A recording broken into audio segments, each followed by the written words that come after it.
আওয়ামী লীগের রাজনীতি দেশ এবং জনগণের বিরুদ্ধে। আওয়ামী লীগ রাজনৈতিক দল হিসেবে যেই ভূমিকা রেখেছে, হত্যা, গুম, খুন এবং লুটপাট, এটাকে তো আর রাজনীতি বলা যাবে না। সুতরাং দেশের রাজনীতিকে সুস্থ ধারায় প্রবাহিত করতে চাইলে আওয়ামী লীগের এই ফ্যাসিজমের রাজনীতি বাংলাদেশে অবশ্যই নিষিদ্ধ করতে হবে। আওয়ামী লীগ সদ্য স্বাধীন বাংলাদেশে 1972 সালে আওয়ামী লীগ তো আপনার লক্ষ্মী বাহিনী কায়েম করে বিরোধী মতকে দমন করেছিল।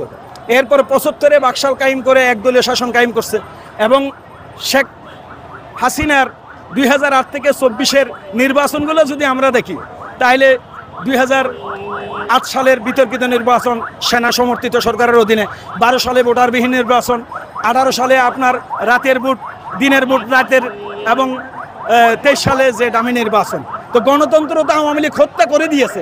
এখানে গণতন্ত্র যদি বাংলাদেশে ফিরে আনতে হয়, তাহলে আওয়ামী লীগের মতো একটা ফ্যাসিস্ট দলের রাজনীতি বাংলাদেশে চলতে দেওয়া যাবে না। সুতরাং তাদেরকে আইন করে নিষিদ্ধ করতে হবে। এটা বাংলাদেশের গণতন্ত্রের স্বার্থে এবং বাংলাদেশের জনগণের স্বার্থে এবং দেশের স্বার্থে, দেশের সার্বভৌমত্ব অক্ষুণ্ণ রাখার স্বার্থে। কারণ আওয়ামী লীগ তাদের প্রভু ভারতের নির্দেশে ক্ষমতায় এসে মাত্র 3 মাসের মাথায় বিডিআর বিদ্রোহের নাম করে আমাদের দেশের শৌকস সেনা কর্মকর্তাদের তারা হত্যা করেছে। তাই আওয়ামী লীগের রাজনীতি দেশ এবং জনগণের বিরুদ্ধে। সুতরাং বাংলাদেশে এই একটা গণতান্ত্রিক সমাজে আওয়ামী লীগের মতো একটা ফ্যাসিস্ট দলের রাজনীতি চলতে দেওয়া যায় না, চলতে পারে না। আজকে এখান থেকে যতক্ষণ পর্যন্ত তাদের রাজনীতি নিষিদ্ধের ঘোষণা না আসবে, জনগণ এই শাহবাগে অবস্থান করবে ইনশাআল্লাহ। কারণ প্রচলিত তত্ত্বে আওয়ামী লীগের রাজনীতি আর রাজনীতির ভিতরে নাই। আওয়ামী লীগের রাজনীতি এখন বাংলাদেশে অপ্রাসঙ্গিক হয়ে গেছে বলে আমরা মনে করি।